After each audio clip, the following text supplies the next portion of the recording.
আরে ভাই, এই মিষ্টিগুলো কি যে সুন্দর, দেখতেই মনে হচ্ছে মুখে দিলেই গলে যাবে। সত্যি বলছি, এত টেস্টি মিষ্টি অনেক দিন খাইনি। এই এই থাম থাম, এত লোভ দেখাচ্ছিস কেন? মিষ্টি খেয়ে নাকি তুই কবি হয়ে গেছিস? কবি না ভাই, কিন্তু টেস্টি জিনিস দেখলে আমার মুখ নিজে থেকেই কথা বলা শুরু করে। বলতো এই মিষ্টিগুলো কোথা থেকে আনলি? দোকানদার কি চেনা?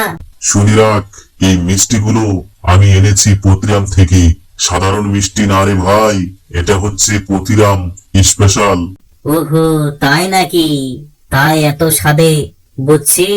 এক কামড়ে মনে হচ্ছে বিয়ে বাড়ির দাওয়াত। আরে বাবা, কি স্বাদ!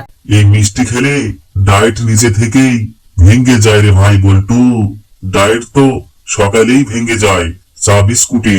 এই মিষ্টি খেয়ে তো তুই সরাসরি দুপুরের ঘুম দিবি রে। এই মিষ্টি যদি প্রতিদিন খাই, তাহলে আর দুঃখ থাকবে না জীবনে বল্টু। থাকবে না, কিন্তু পেট থাকবে না জায়গায়। আর তোর বাড়ির লোক বলবে মিষ্টি না খেয়ে মানুষ হও।